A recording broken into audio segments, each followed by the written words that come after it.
Hey everybody, this is the first episode of the Vaultcast. I'm Jordan Garren, webmaster of the B-Movie Film Vault, and I have with me Steve Oldford. Silent Steve. Silent Steve of the Riff Brothers, and we are here to discuss Gareth Edwards' Godzilla. And what better movie to launch a podcast for your website than this one? Exactly. I can't think of anything better. No.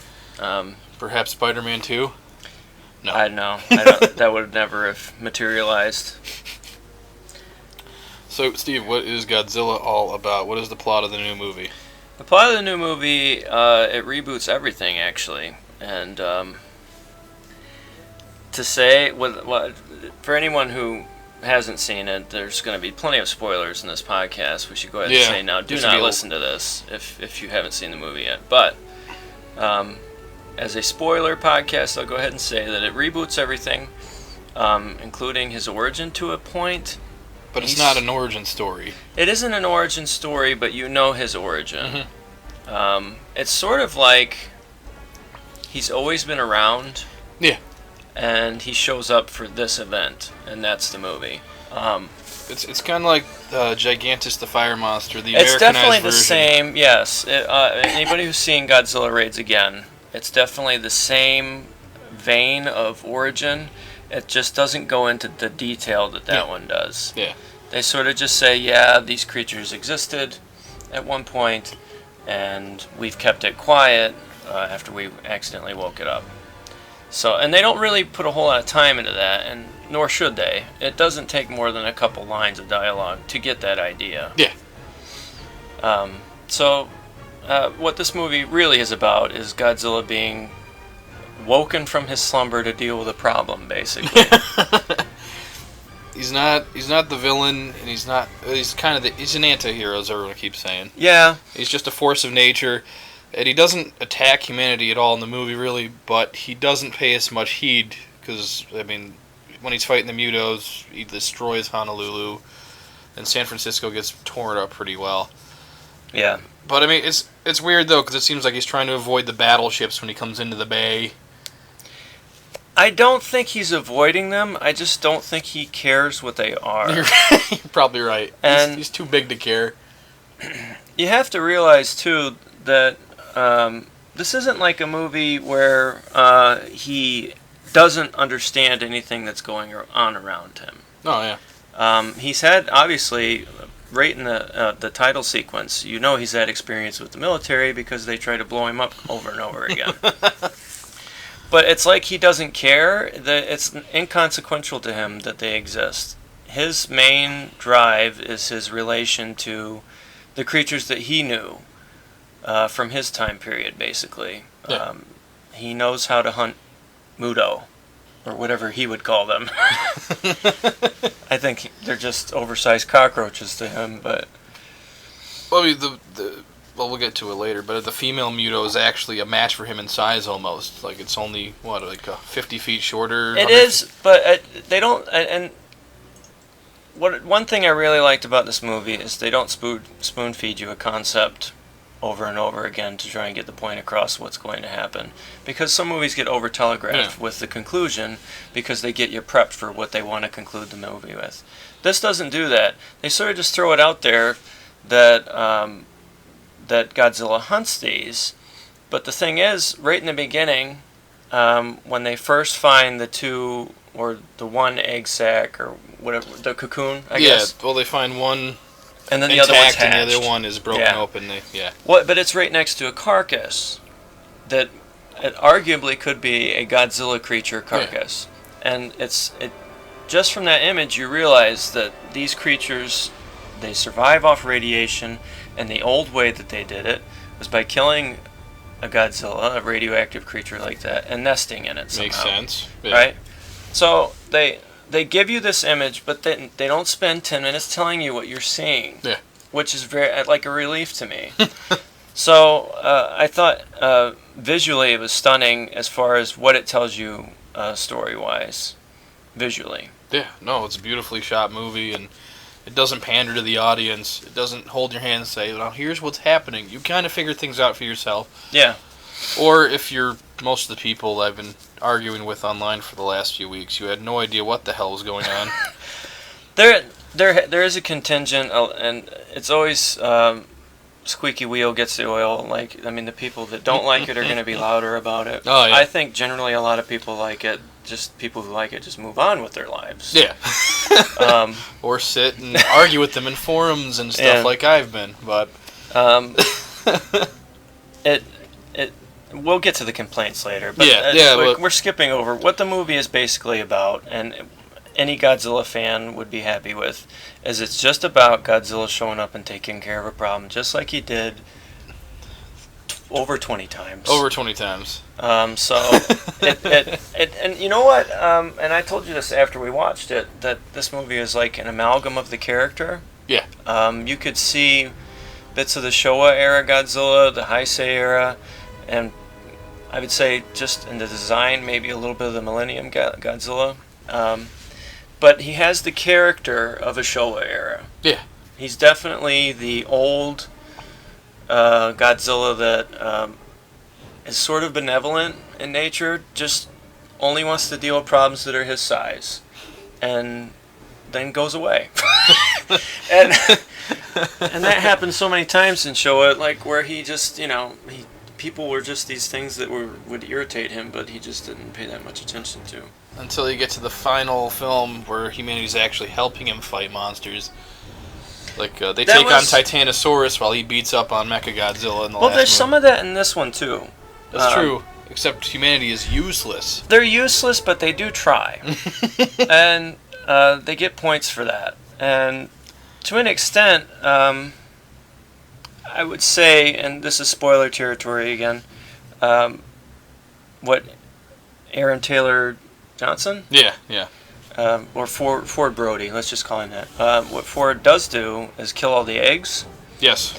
Which is productive, because Godzilla didn't even pay attention to that. Yeah.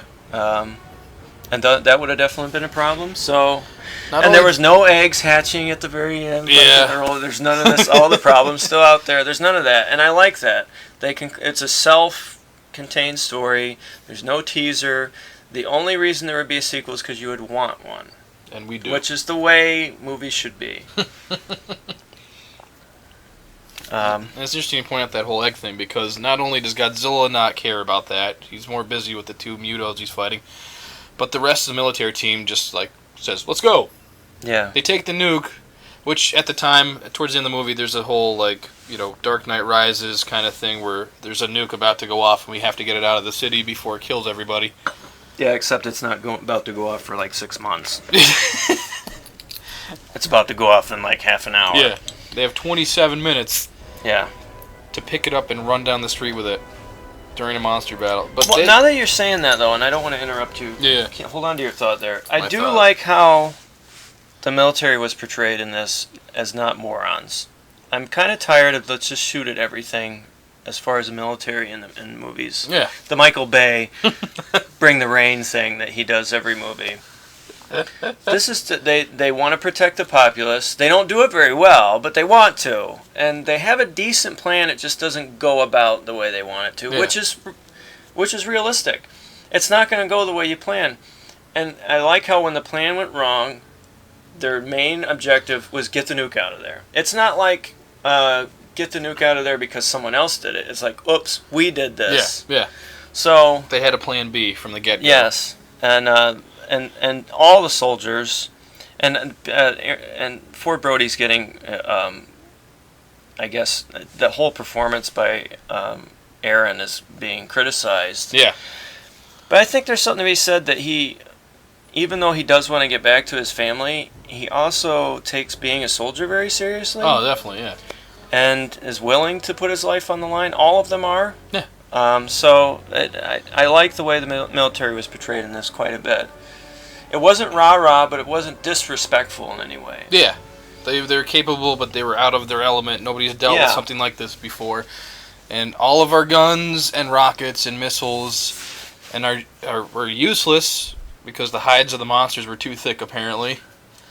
And also, because the Mutos have an EMP attack, pretty much anything digital we could throw at them, like jets fell out of the sky. Yeah. Boats broke down. Helicopters crashed. And what's great about that plot device that they used, that the Muto, however you pronounce it. I'll go with Muto. The way they have an EMP. What's interesting about that is that it didn't make them indestructible. They just couldn't be attacked. Yeah.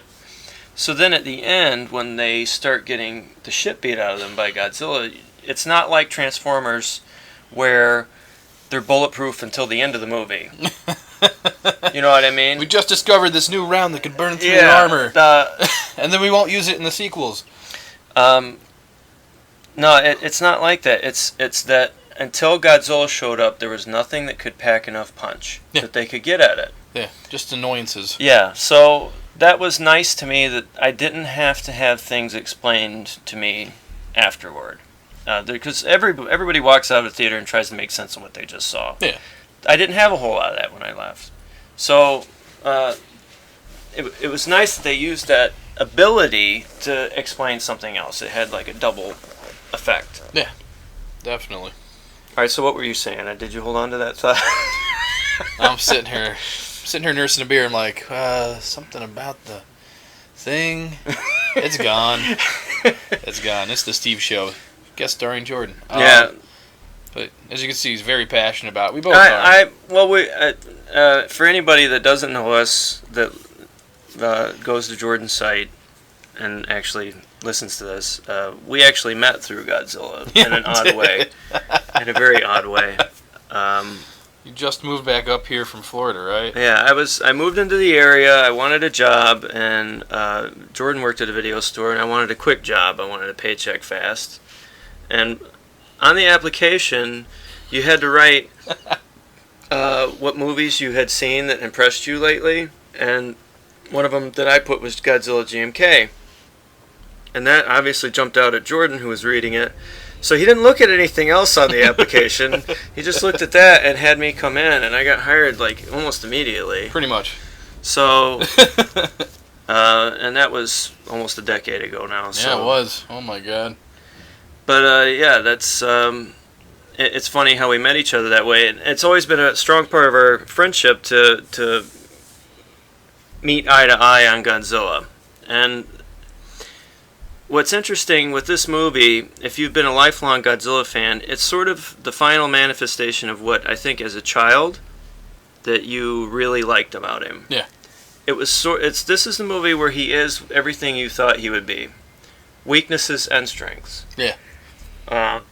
It's interesting you bring up weaknesses because he doesn't seem to have any, but like you said after the movie, when he does use his radioactive fire, his blue fire, but he uses it three times, and it seems like it takes a lot out of him because he just collapses at the very end of the movie. And people that were invested in the movie are like, "Oh my God, is Godzilla okay?" Yeah. But I thought that was kind of neat. Like using that ability of his actually drains his power. It does, and I would say in a biological way it makes more sense. Yeah. It's hard to explain anything that could breathe fire, but you would think if it could, it would only have a limited amount. Yeah. And what I also liked about that was one thing I didn't like in the late Heisei and the Millennium era was these beam wars that the kaiju would get into with each other. They got rid of all the wrestling and the... Yeah, a lot of the elements, like the sumo fighting kind of elements from the Japanese monster movies were gone. Yeah. And they were doing these energy wars that were... Even Rodan was spitting radioactive fire. Yeah, in the Heisei I series. just thought it got out of hand. I think you need an even mix of fighting. Even a good action movie isn't all gunshots. You got to have a fist fight. Exactly. And I think that was missing from some of the Godzilla movies later on, and it's brought back in a great way in this one. Yeah, they fight tooth and claw. What are some of the common complaints that you've heard since you've been... I don't want the dumb ones. I want the ones that you've heard more I have than to bring up once. some of the dumb ones, but the main one is Godzilla's not in the movie enough. I hear that from almost everybody. Even my parents who went to see it. And maybe I should send it to you and you can put it up on your site. Okay. They made an infographic of all the major beloved monster movies and how long it took that monster to show up. Yeah. And it is right there with King Kong, Jaws, Jurassic Park. You have to wait an hour. You usually. have to wait an hour every time. I think it's just the culture now with... They want everything and now. Well, you can get everything here and now with your smartphones, with YouTube, and the way things are advertised, you can get it, bam, like that. Yeah. And I think people are more patient now than they used to be. But I don't think it takes away from the movie. We've each gone to multiple screenings of this. Yes. And I haven't been to one yet where people didn't clap at the end. And I don't know if you did either. No. And online... Nothing was as loud as opening night when we went. Well, opening night crowds are ready for it. Yeah. But, like, going a couple days later and still hearing clapping, I think that says a lot more. Yeah. It tapered off at each screening, like, uproar on, the opening night. And the second night, there was a smattering of applause. And then when we went to... Well, your second time, my third. There was some applause, but it wasn't that loud. But I was still like, okay, the audience pretty much dug it. I think people connect with it. I think it's a tradition. It's weird how it's traditional filmmaking, but it feels new because it's been so long. Yeah. Since we've seen a movie that's paced like this. Oh yeah, and it's deliberately paced, and it's very well paced. Like the first time I saw it, I was more focused on the kaiju action and everything else going on. The second time I saw it, I paid attention to the pacing, and it was very well done. Like, I wasn't bored during the entire movie. There's some things I would change in the movie, but, like, very minor shit.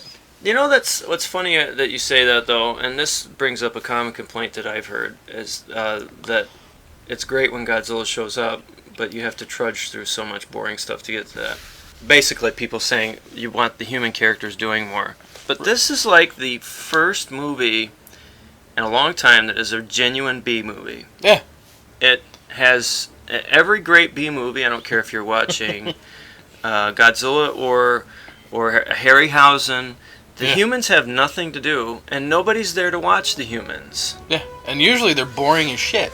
There's scientists standing around a boardroom with and military officers. They're always saying variations on the same thing, which is how are we going to deal with this new thing that we've come up with, this new situation. Oh, we've never seen this before.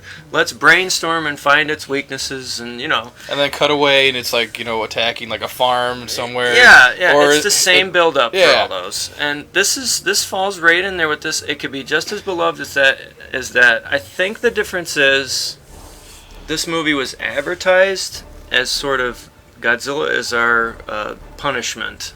Yeah.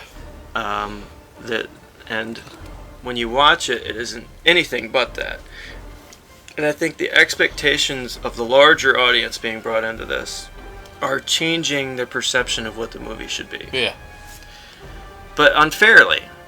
This is a B movie. This is Godzilla. It's like when they bought the ticket, didn't you say out loud, I'd like 2-3 tickets to go see Godzilla. Yeah. What were you expecting to see? Were you expecting to see the best movie that's ever been made? We were, but but like your average person should know, you're walking into a creature feature. It's not going to be. This is not a creature feature. This is a monster movie. There's a difference. Well, but you're walking into something that you know what you're supposed to get. A ridiculous situation, and it's not about the human drama at all. Yeah. So there's that, and maybe even to a point, anyone who's seen it will know that Cranston gives such a great performance, and then he's gone. Yeah, I think that pissed a lot of people off because they touted, he's a headliner. It's Bryan Cranston, and he's just fresh off of Breaking Bad. Well, and he gives the best performance in the movie. Hands down. Definitely. And when he's gone, there's a vacuum of acting. Because there's no one to pick up the baton. But there's no character that would feel that way, okay? Well, like we discussed, what else would he have done in the movie if he survived that? Because he pretty much... He's vindicated. Everybody thought he was crazy, and then he proves his point that, there's a cover-up and there's something alive that created the disaster from the opening of the movie. But then there's nothing else for him to do. Like, he's a nuclear scientist. I think more than anything, it's just a testament to his performance. Because you put other people in that role, it wouldn't have had you wouldn't have had this, I didn't want him to die thing that happens, okay? he just gave such a great performance that people wanted him to be the main character, and he wasn't, and he never was. Okay, it was. So I think the other problem that goes along with that, though, is that there is no other character that has retribution, though. Yeah. So you get that payoff that you normally would get at the end of a movie. Yeah, his character arc is over half hour into the movie. His character arc, the best character arc, is done within 20, like you said, half an hour. It's the first act, and you've had a great character arc, and then there are no real arcs after that. Then he passes the baton to the monsters because they come into the picture. It's not long after. Well, here's the thing: not long after he dies, the character is Godzilla shows up. Yeah. And I don't know if it's the spirit of Cranston that woke him, but this is the fan fiction. It's his arc at that point, and it should be that he's what the movie's named after. Yeah. Nobody watches Jaws to give a shit about what Chief Brody goes through. We don't care if he's afraid of water. That just keeps us satisfied until Jaws shows up, and then it's Jaws. You're watching Jaws. Yeah. It's the same thing with this. The fact that people are getting hung up on acting performances. That's the other big thing too. Everyone is bitching about Aaron Taylor Johnson, and I have a theory about his character. What I was saying, either to you or somebody else, was that I think there's probably like a cut scene when we first meet him after 14 years pass from the Taraji nuclear disaster. He went into the military, and he's back from a 14-month deployment, and we discover that he defuses bombs. So he may have seen some shit over there. I figure he was in like Iraq or Afghanistan for 14 months. Yeah. He was away from his family, and then his dad starts acting crazy again. Well, so he could have put a little more into the performance, but I don't know if that's what they were actually going for. Well, did you need it though? I mean, do you really want a weepy soldier? No. And you want a strong soldier, but you want him to be. Here's the thing, and this. And I think I've talked with you about this before. We did a little prepping for this. A little bit. But it wasn't intentional. I think conceptually, Gareth Edwards wanted every shot in the movie to be logical from the point of view of a character that you know. Yeah. Like the bridge scene is from the point of view of his son. Yes. A lot of the initial Godzilla Muto confrontation is from the point of view of his wife. Everything you're seeing because you know the character that's in the scene. And that is like somewhat a point of reference. It is a point of reference. And then you don't have like these moments. It's so easy to go back and criticize a Michael Bay movie, but I'm going to do it. You don't have any Pearl Harbor moments where all of a sudden Cuba Gooding Jr. is there, and he has nothing to do with the main storyline, but he's there. I forgot he was in it. Yeah, and not only is he there, he ends up being more interesting than anything else that happens in the movie. But he doesn't talk to or interact with any of the main characters, and it's bizarre. It stands out, and I think it took away from the movie because not only would you rather have the movie be about him, but you don't understand why he's there to begin with and why he's a minor character. You don't have that with this. Yeah. You understand why you're seeing what you're seeing, who you're seeing it with. It's all very clear. There may have been one too many POV shots, but it was definitely an aesthetic. Yeah. It was a conscious creative decision. You can agree or disagree with it, but it was done intentionally, and I can forgive it for that. Besides the POV shots, he also likes showing the reflection of things in like goggles and windows and such, which I think actually was pretty cool. The one that stands out the most bus. to me, the moment where he used the reflection that stood out the most to me, and I thought was very artistic and well done, was when Cranston is remembering how he's basically explaining why he's so passionate about hunting down what really happened to his wife. And he's looking out the window, and you see the reflection of him. Yeah. And you just see his reflection, and he's just staring out of the past, and he looks like the ghost of a man. Yeah. Talking about, it's almost like whatever humanity was left of him was gone that day. So it's just this great shot that does a lot artistically. And I think it's one of the more poignant moments in the film. Yeah. It also utilizes some foreshadowing there, just because you said he's a ghost of a man. He ends up being a ghost, 20 minutes after that shot. But there's a lot of that in the movie, though. Like, there's a lot of foreshadowing. When they're in their house in the beginning of the movie, there's a poster on the wall that shows two monsters fighting, and one's breathing fire in the other. And that's totally setting things up for what you're going to see later. There's the Mothra right stuff. before there's the Mothra stuff. Everyone's been talking about that, and I don't care if Mothra's the next movie or not. I just hope they come up with a cool concept. I'm just happy there's a next movie. Yes, 2 next movies so far. Yeah. And then they're gonna stop it there and reboot it, and then do another 2 movies and then reboot it. But Godzilla Days of Future Past. The other thing, I mean, you swear up and down it's a King Ghidorah reference, but right when the Muto babies are blowing up, the gasoline's filling up a pool, and it's in Chinatown, and there's like a golden dragon right underneath the gas. Yeah, I think we're both right to an extent. Yeah, I just thought it was a foreshadowing because like not even 5 minutes later, Godzilla breathes his trademark fire at the Mother Muto. It's definitely foreshadowing for that. The reason is it just looks a lot like Ghidorah's head. Well, it's a classic dragon. And I think so. If there's one thing Edwards doesn't do, he doesn't beat you over the head with something. Yeah. A lot of the nods towards other movies and towards Godzilla were low-key. And I think that putting 3 dragon heads down there would have been too over the top for him. So it was enough of one for me to think. Obviously, the guy loves Godzilla. Mm-hmm. Okay, I've never seen. This is the best fan film ever made, basically, because the guy gets it. Yeah. The guy totally gets Godzilla the character, and that he got that right. I could give a crap about the other stuff that may have been wrong. Exactly. It's sort of like Del Toro and what he went through with his criticism for Pacific Rim. You could tell it was just this love letter to Japanese cinema, and it was so obvious that it was that. Anyone who likes those movies got it. Yeah. And most of the people that have problems with the movie, like, just had problems with what was happening within the movie, but not what it was really about. Yeah. And I think there's a lot of that going on here. There's just some people that aren't going to like this. But I think that if you're already predisposed to liking this genre, you're going to enjoy this movie. I know a lot of Godzilla fans that do. And people that are a little more famous. August Rigoni, who runs the Good, the Bad Godzilla blog, loved it. Jeff Zornow, who draws IDW's Godzilla comics, does a lot of their special covers. He loved it. And he hated Pacific Rim, which surprised me.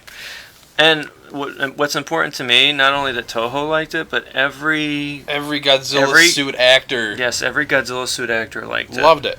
They loved it. That's the biggest endorsement you could give this movie. Godzilla liked Godzilla. Yes.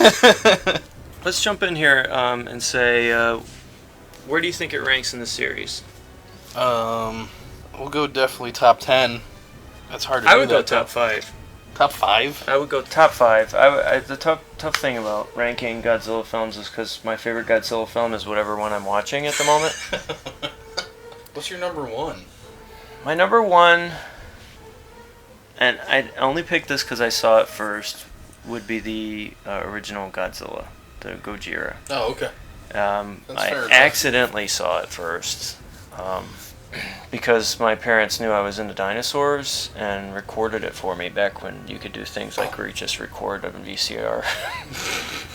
And it had all the great 80s commercials with it and stuff. But yeah, it was the Raymond Burr. It was the Raymond Burr one. But to say that the Raymond Burr one is my favorite one, I can't. Yeah. But I have to rank the first one as the number 1 because it says the most serious content.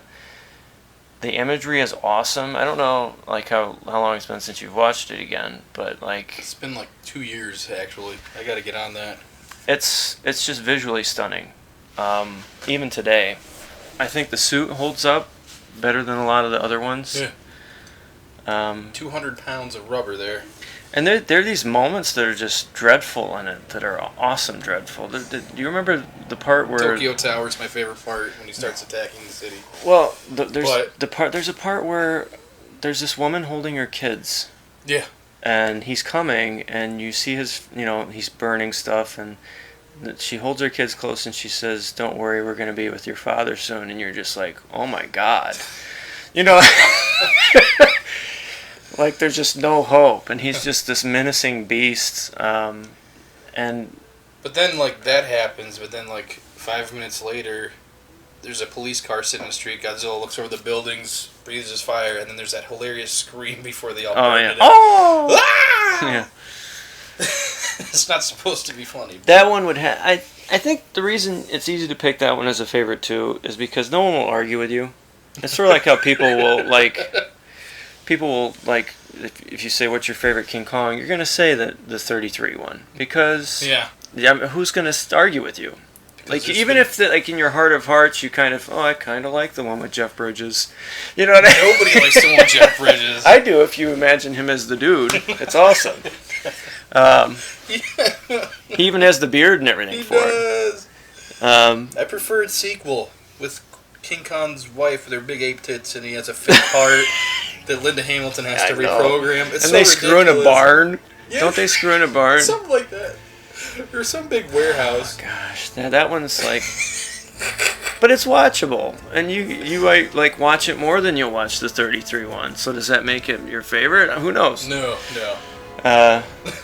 Getting back to Godzilla. Yeah. Yeah. Okay. But after that, it's hard to rank them. It's very hard. Because there's... Okay, depending on who you ask. There's 29 or 30 of them. Yeah. I go with the 29, but there are people who say 30. Yeah. I know your argument about canon. I know. Should we even bring up that argument? Go ahead, because I brought it up. Go, okay. Just tell them. I say I'm not a fan of the 98 TriStar movie. Who is? There are people. There are people, and most of them are kids that grew up with that version of Godzilla. I'm like, it's not Godzilla. It's a marine iguana with a Jay Leno chin. And, so I was arguing with Steve that it's now canon. It's part of the series because the rights reverted back to Toho in 2003. So they mentioned they call him Zilla now. They mentioned that Zilla attacked America in Godzilla GMK. Well, they also say that wasn't Godzilla. Yeah. So which I would agree with. It was a definite, nod to the movie. And then they kill Zilla in Godzilla Final Wars. And on top of that, IDW Comics, most of the comics that come out now, Zilla is part of the Toho's kaiju stable. So I consider it kind of canon at this point. I just think it takes place in an alternate timeline, much like all the Godzilla movies. And that's my spiel on that. Well... But anyway, we'll say 29. How we got to that... Yeah, let's say 29. Thank you. How we got to that was there are so many Godzilla movies that you can pretty much watch one for whatever mood you're in. Yeah. And I mean, if you're in the mood for a really artsy, genuine movie, you could watch the first one. If you're in the mood for something extremely campy, it's easy to find one of those. So, lots.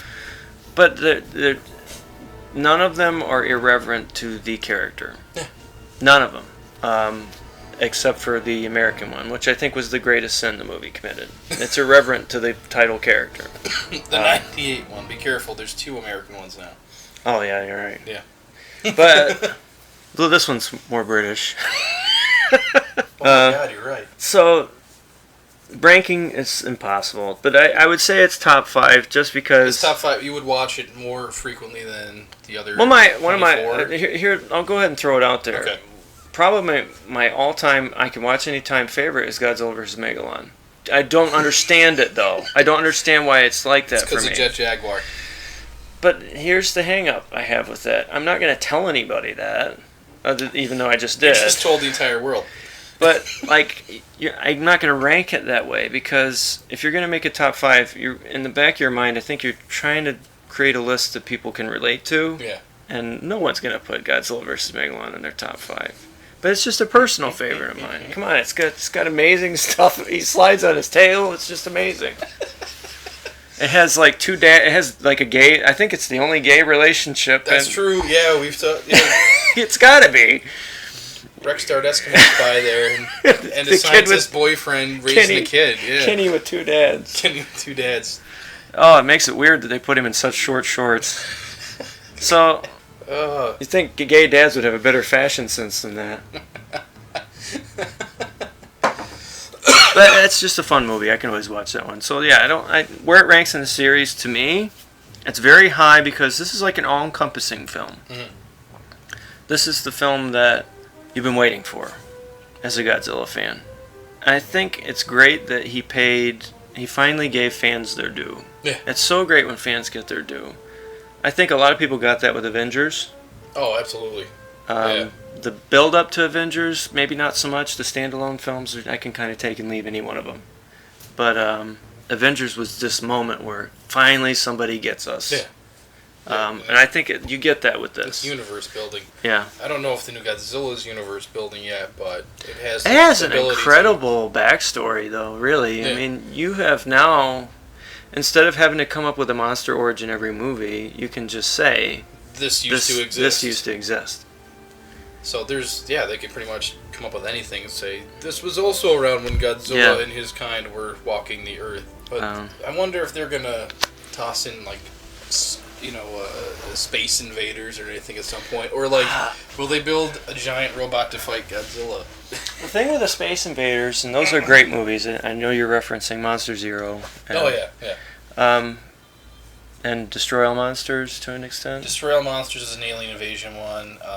Ghidorah the Three-Headed Monster and Godzilla vs. Monster. Well, Ghidorah the Three-Headed Monster, was that? No, He came from space, but there was no aliens involved in that one. Yeah, that he just showed. So that was like the most. People who criticize this for being like two movies taped together. Yeah, they're completely different.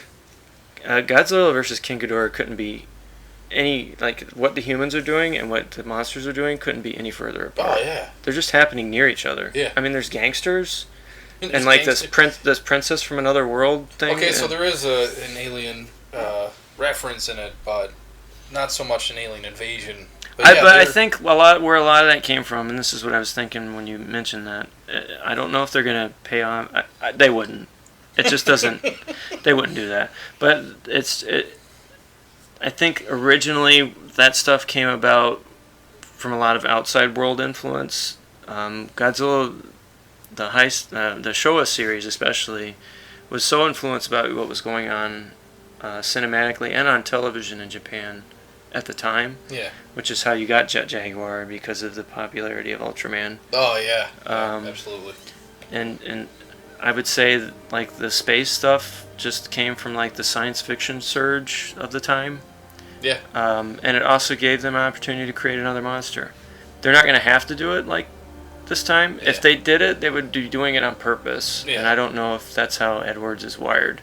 This is a very logical movie. Yeah. Everything happens is fairly logical, and for all the scene jumping, I mean, how many locations does this take place in? I mean, you got Philippines, Japan, Hawaii, San Francisco, Las Vegas, and that's in the first half hour of the movie, maybe, or hour. Well, yeah, That's the first hour. It's got to be the first hour, half of the movie. And to jump around that much and not disorient the audience is amazing, pretty. Yeah. It's very logical the way everything happens. There were no head scratcher moments. The dialogue was kind of whatever, but you don't need great dialogue all the time in a movie. I mean, I don't know. No, this wasn't about dialogue or characters. It's about building the anticipation. It could be, but I mean, think of all the great movies you like that have horrible dialogue. You know? Oh yeah. So we just watched one tonight, actually. I mean, pretty much Arnold Schwarzenegger's entire career is just made up of horrible dialogue. He's the king of one-liners. That was his whole career. We're going to set up this entire sequence so he can say this one thing that'll be kind of ironic. Exactly, yes. I've been in so many arguments over the past 3 days, I don't even know, what I'm talking about now. My brain is fried. You do seem pretty battle-hardened to the whole thing. I've been repeating myself over and over again. It's the same complaints every time. And then there's like really stupid ones. Like some people just didn't pay attention to the movie. Like, I don't get why Godzilla's fighting the Mutos. Well, they're ancient foes. It isn't just that. The main problem that you face with a movie like this is how are the human characters going to relate to the large monster, okay? And I don't mean just relate like how communication. How are you going to interact with something that large at all? Yeah. King Kong gets around it because King Kong is an intelligent ape. And he's only 50, 60 feet tall. And he's not very tall. Yeah. They tried to get away with it in the 98 Godzilla by making him smaller. And bigger in some scenes and smaller in others. Yeah. And you face these situations. Or Pacific Rim, they got around it by making the humans have robots the same size as the monsters. You have to relate to the monster in some way, Yeah. as far as size and be able to interact with it. I think they found some interesting and intelligent loopholes to make it relatable. There's a moment that some people have criticized for reasons I don't understand, where Godzilla and Ford Brody look at each other. Yeah, you know what? I hear people complain about that too, and I actually thought it was kind of cool because it's like two battered warriors Sharing a moment. sharing a moment, like look at each other, like, yeah, I know how you feel, man. What that scene does, and people don't realize, is that it makes Godzilla out to be He's intelligent. not just a monster. He's intelligent. Earlier in the movie, where they're like, for all intents and purposes, he's a god, and then Ford Brody goes, a monster. And then they have that little moment there, and he realizes you're not a monster, you're a thinking creature. Yeah, well, and Godzilla has no malice toward the humans in this movie. Yeah. They just have malice toward him. Yeah. It's sort of a Frankenstein's monster thing going on, where You're big and different, we Yeah. don't like you. but he does have an agenda, and he's smart about the way he goes about Oh, it. yeah. So his intelligence definitely goes back to pay homage. And just, I can't say enough good things about it, and I don't have enough bad things to dislike it. No. So, and anything that you come up with to criticize this movie has nothing to do. I haven't heard anybody criticize how the monsters were handled. That's Yeah, the best part of the movie. Everybody seems to agree. They got Godzilla right. It isn't like what you run into with Man of Steel, where they got Superman wrong to an extent. You know what I mean? If you get the main character wrong, you're in a world of trouble. It doesn't matter what else you get right. They got Godzilla right. Yeah. And anybody who hasn't seen it needs to see it. Yes. Actually, you know, I do want to talk about one more character in the movie, too, was Ken Watanabe's Dr. Serizawa. Oh, I'm glad you brought that up. Yeah, because, I originally, when I saw the movie, I was just sat there and like, God, he looks like a whip puppy. And I didn't really get the character. Then the second and third time I saw it, I'm like, I get the character now. He's carrying around a lot of baggage. Yes. From the very beginning. You see him looking at his father's watch. Dead or alive. Whatever happened there. I at first when I watched it, I thought, what is he, like 69 years old? Yeah, and in real life he's 59. I didn't know that. Oh, really? Yeah, he's old. Yeah. He doesn't look it at all. But he would have to be 69. They didn't say whether or not his father survived Hiroshima. I would prefer to believe that he did. Yeah, that would make more sense. It would make more sense. Maybe his father died of radiation poisoning or something, or got cancer from the radiation from the bomb. You don't. Yeah, I mean that Something was such a catastrophic event that you didn't have to die from it to have a lot of trauma. Yeah. So it's understandable why he's freaked out about the use of a nuclear missile towards the end of the movie, not just because it's been tried before in Godzilla and failed, but because of the implications. Like, even if they keep the destruction to a minimum, it will affect people. Like, there will be cancer and nuclear fallout in the Pacific and on the west coast of America and everything. So, which there ended up being. Well, he was right about that. Oh yeah. Come on. You have two giant radioactive monsters decaying in San Francisco Harbor right now. I kind of like to think Godzilla absorbed their energy and then. Oh, that's why he got up. Yeah. Yeah, he could have, I guess. He went right in the water. He's probably just swimming over to where the bomb went off and just go lay down over there. But I told you right after the movie, and I still kind of believe this. I really wish he wasn't named Serizawa. It's a nod it's to. Just a nod. It's a nod, but he is nothing like Serizawa. No, he's not cool.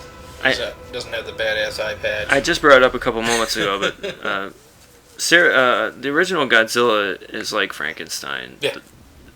It's not about Godzilla. It's about Serizawa. Yeah. It's just like Frankenstein isn't about Frankenstein's monster. It's about Dr. Frankenstein, and what the kind of person that would do something like this. Mm-hmm. And You know what? It's almost also like, and I don't want to get off on a tangent too much. It's almost like Shakespeare's Julius Caesar, because that isn't about Caesar at all. It's about Brutus. It's about what Brutus did in dealing with it. Yeah. The original Godzilla is like that. It's about what people have done, the repercussions of it, and what you have to do to fix it. Yeah. And he pays the ultimate price. Yes, he does. Well, you don't have that at all with this Serizawa. If anything, he's looking forward to Godzilla showing up. And he's very like happy. A fanboy. Yeah, he's very happy to see that Godzilla's alive. He's the. And a lot of people who are knocking Sally Hawkins, is that her name? Is that Serizawa's accomplice there? Yeah, she's a great indie actress. I think her name's Sally Hawkins. I'm Sally not B. sure. Hawkins or something like that. Sure, I thought she was good looking. She They say she serves no purpose, but she absolutely serves a purpose, because Serizawa can't be. It's obvious he's a fanboy when you see her excitement at the bones. Yeah.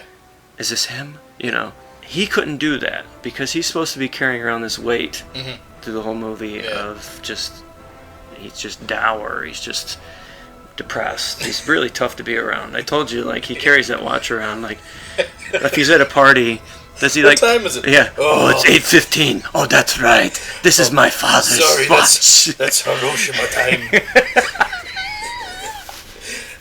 Let me get this other watch. Oh, wait. That's my mother's dead watch. He has like a depressing watch collection. She was in Nagasaki. Oh, my God. Can't believe I did that. No, but you know, but, she became like the excited part of him that let you know. She was basically like his emotions characterized in another person. Yeah. Because he has one emotion. She was a person who knew him well enough to know what he would like to see. And definitely his confidant, because like anybody else he's really short with and curt with, but he always talks to her. Yeah, I'd definitely say she represents his emotions. Well, I think she serves a very definite purpose in this movie, and if there's, well, obviously there's 2 more sequels, but if there are roles in the sequels for anyone, I think it would be for her and Serizawa. And speaking of those two, they work for Monarch, which is like this organization that's, I guess, secretive, that was started... Everything about Godzilla's existence was secretive until Hawaii. So this secret organization was started to study and follow him and anything else that might have come out of our past. I think we could see that again in the sequel. Yeah. Like kind of like an international like G-Force from, you know, to go back to the Heisei series and whatnot, where Japan started its own. They're gonna do a more force. Yeah, but they're not gonna do the. They're gonna not go. There's no way they're gonna go about it the same way. Well, yeah. They're not gonna have. It's like the G-Force is very technological. You're not gonna have a Super X. Yeah, well, no, with these there's movies. not gonna be anything like that. Yeah. We don't know that though. They might. You know, after Edwards is done, maybe they'll just go batshit insane again and just... I don't know. I think he... And this is a testament to how good a filmmaker he is. I think he had a very clear vision of what the movie was going to be. And any sequels. I don't think he's just fly-by-night.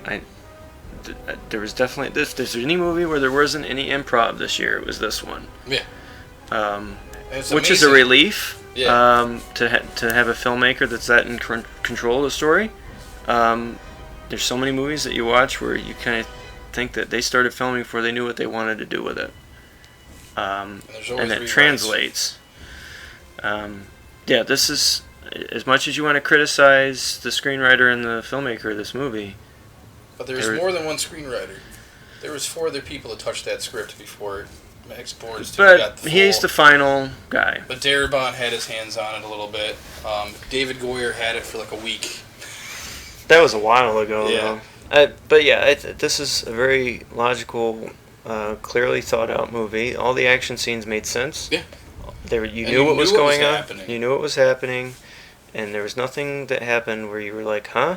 There was no result that came out of nowhere. There's not a lot to criticize. Well, like, even after the first viewing, you and Adam brought up, why did they use a train to transport the nukes? Yeah, we didn't get it immediately, Yeah. but when you thought about it, it made more sense. But it did make sense because a train would not be affected by the EMP. Well, even if it was, it wouldn't fall 50,000 feet. It wouldn't fall 50,000 feet and set off the nukes and destroy, you know. I don't know if that would set off nukes, but you still wouldn't want a nuclear bomb in the middle of nowhere. Oh, yeah. In someone's backyard. Yeah. What's this? Bing. And somebody said you still didn't need to use a train. They had a clear idea of the radius of the EMP. Yeah. But they didn't know where the mail was coming from. You remember, the mail was like MIA for a long time. Yeah. If he were to set off an EMP mid-flight, it just makes more sense to have everything on a train. And I want to address a theory, because everyone was complaining, how come all of the monster scenes are typically shot at night? And I figure the Mutos were nocturnal. The main thing the is... female one came out in broad daylight in a desert. I'm like, okay, maybe that kind of pokes a hole in it. But for most of the movie... Well, she was on a mission, and the other thing is, like, where are they all headed towards San Francisco? Animals do weird things. Yeah. I mean, salmon will swim upstream past grizzlies Yeah. to just go spawn in the same I don't think spot. they chose that city on purpose. I think it was just they were going to get things done wherever they met. They're clearly animals, Yeah. and nobody knows what they're thinking, and they don't have to. But they have personality. Yeah. The fights at night, they're just fights at night. I mean, there was a little bit of a fight in the daytime, and there was enough of a fight in the daytime to, like... Well, there's a passage of time in these things, too. It's not just like, alright, cut the night, they're fighting. It's unless you're watching Dark Knight Rises. Where you can just go into a tunnel and it's, like, instantly nighttime all of a sudden. There was enough I don't buy that, because there was enough daytime CGI, and it looked great. Yeah. I think it was, and these same people were complaining they couldn't see anything in the theater, and I was like, well, either the projection is screwed up, or you have cataracts. So... I saw it just fine, yeah. And you know what? And the I'd rather was see his atomic breath at night than the daytime. Oh, God, yeah. God, that scene was amazing. The atomic breath has to be seen at nighttime. It's like 4th of July.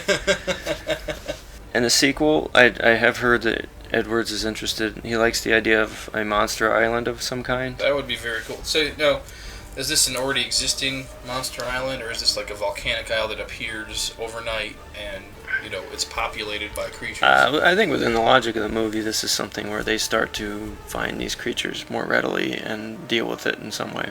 Okay. Like maybe chase them towards a secluded island? They're all attracted to radiation. Oh, that's true.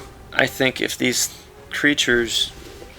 Where the story could go, and I'm getting really far ahead here, where it could go based on the information that we have now.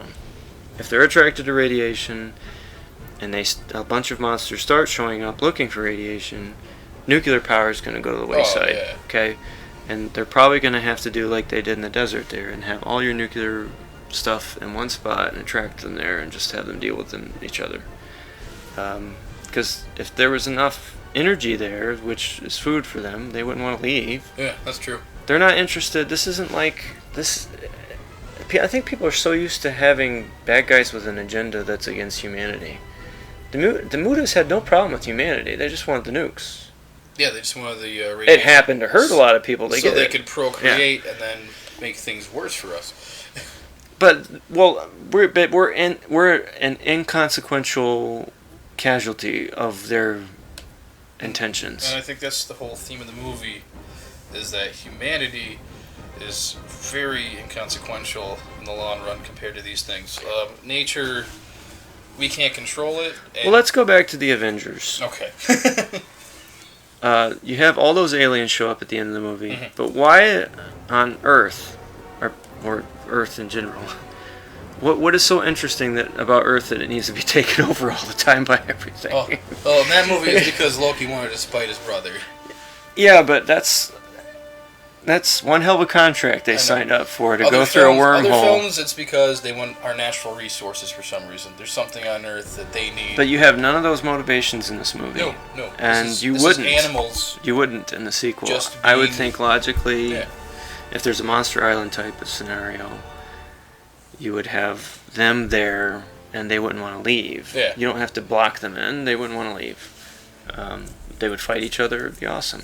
And there would be more Godzilla in this movie for everybody complaining to. Yeah, he's out there now. Yeah. He's out there. You don't need to tease him anymore. Edwards does pattern himself after Spielberg a lot. He brings Spielberg up a lot when he speaks, which is fine. I mean, he's a great director. Yeah. One of the greatest. Yeah, he was. Was, you know. I mean, is. I agree to an extent. I agree with it. Since he's been a producer, I think he's lost some of his director ability. He thinks like a producer now, but he's still he's going to go down as one of the all-time greatest filmmakers of all time. Absolutely, I agree. And so Edwards patterns himself after him, and I would say that if we want to figure out what he's going to do in the sequel, look at what Spielberg did with sequels. So they're going to steal Godzilla's baby, bring him to San Diego, and then Godzilla's going to come to San Diego. Huh? The Lost World Jurassic Park. Oh. We're going to have another Gorgo type thing. No, I don't think that'll happen. No? You think they'll introduce a baby Godzilla in a sequel? No, no. How Spielberg does sequels as far as plotting it, not specifics. Anybody who watches this movie or has watched it will notice right away that you're thinking Jurassic Park when you see that helicopter. Yeah, right in the beginning. If Sam Neill stepped out of that helicopter at that point in the movie, I wouldn't be surprised, right? Sally Hawkins is even dressed like. Yeah, she is. Like Ellie from. What's the name? Ellie? I can't remember now. Yeah, Ellie. I think it was Laura Dern. Yeah, just like Laura Dern with the sun hat and everything. I mean, it's just there's so many similarities visually. It doesn't go the route of Jurassic Park at all. No. Maybe timing and pacing, but it doesn't. You don't cheat and have velociraptors because you can't have a T-Rex the whole time. But that was cheating. It was huge cheating on their part. Well, and then Roland Emmerich stole that for the '98 Godzilla. The what? I don't know what you're talking about. Oh, exactly. Yeah. So, if you really want to figure it out, I would think if you want to really predict what Edwards is going to do, I'd just look at what his hero did with sequels. Spielberg's second movies do tend to suck. Temple of Doom was pretty bad at the time. It looks great now after Crystal Skull. Crystal Skull makes Temple of Doom look awesome, but before Crystal Skull, Temple of Doom was definitely the weakest in that series. So who knows what he's going to do. I have no idea. If he waits an hour again to put Godzilla into it, I think those remarks will be more valid. No, I don't think that's going to happen. But, yeah, I've got nothing else to say, so thank you for listening. Go see the movie, support it, make it even bigger box office draw than it has been, and if you like this, let us know so we'll be inspired to do more. Yeah. Yeah, I mean, it's always nice to hear nice things about something you did. We enjoy pats in the back. Yeah. Click the like button. Share with a friend. Leave nice comments below. Yeah. Don't be a troll. And drink beer. Alright, guys and gals. Alright, thanks again for listening. We'll be back again sometime.